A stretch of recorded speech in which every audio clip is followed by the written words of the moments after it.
Welcome back my YouTube channel market 24/7। तो आज हम लोग डिस्कस करेंगे दोस्तों वोडाफोन आइडिया लिमिटेड कंपनी की बात की जाए तो अराउंड देख सकते हो आज कंपनी में 3% की गिरावट है और पिछले कई तो एक वीक अगर आप कंपनी का देखोगे तो नीचे ही जा रहा है। कंपनी में अराउंड 7% की गिरावट आ चुकी है।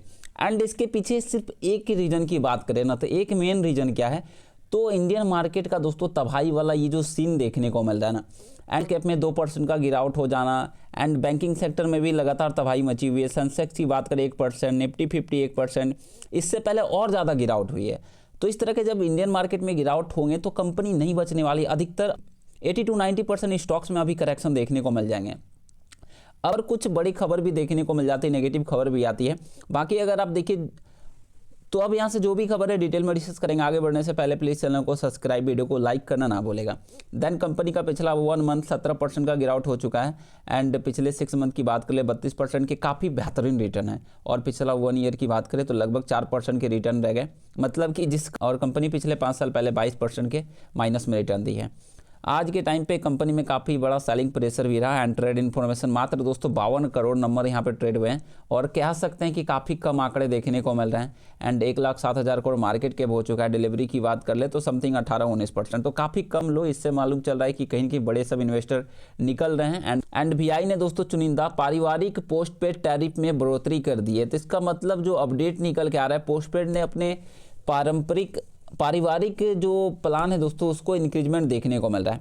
तो देखिए वोडाफोन आइडिया जिससे ग्राहक की संख्या लगातार घट रही है और साथ में के लिए राजस्व बढ़ाने की आवश्यकता और भी तीव्र हो गई है। मतलब कि कंपनी का जो रेवेन्यू दोस्तों कैसे बढ़े इसका और भी ऊपर जाता हुआ नजर आया।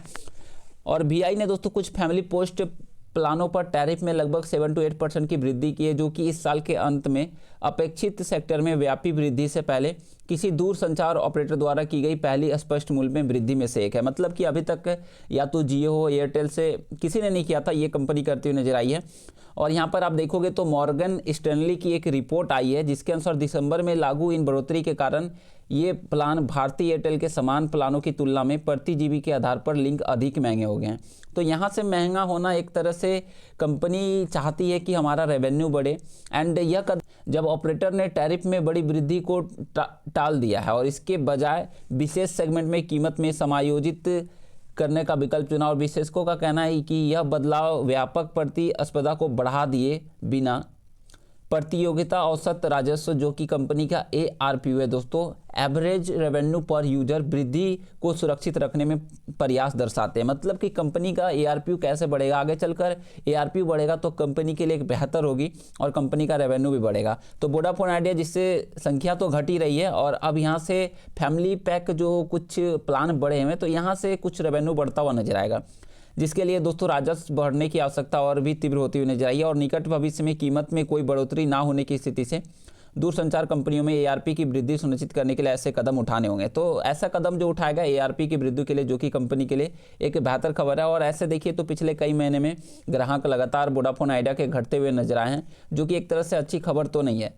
बट अब देखना है आगे यहाँ पर क्या होता है। अब क्या एयरटेल और बढ़ेगा तो कंपनी का रेवेन्यू बढ़ेगा, ARPU बढ़ता हुआ नजर आएगा तो कंपनी के लिए एक बेहतर स्थिति होगी और इसीलिए इसको देखते हुए बढ़ाया गया। और कंपनी के सब्सक्राइबर भी कम हो रहे हैं तो थोड़ा सा ये भी इफेक्ट कहा जा सकता है। खबर की बात करें तो 23 जनवरी 2024 का अपडेट देखने को मिलेगा और यहाँ से आप चेकआउट करोगे तो जो कंपनी में खबर निकल के आ रही है GST डिपार्टमेंट से खबर देखने को मिली है एंड चेकआउट कर सकते हो। And we hereby submit the detail order issue company by the telecom regulatory of India and service of access wireline and wireless broadband को लेकर यहाँ पर अपडेट निकल के आए हैं।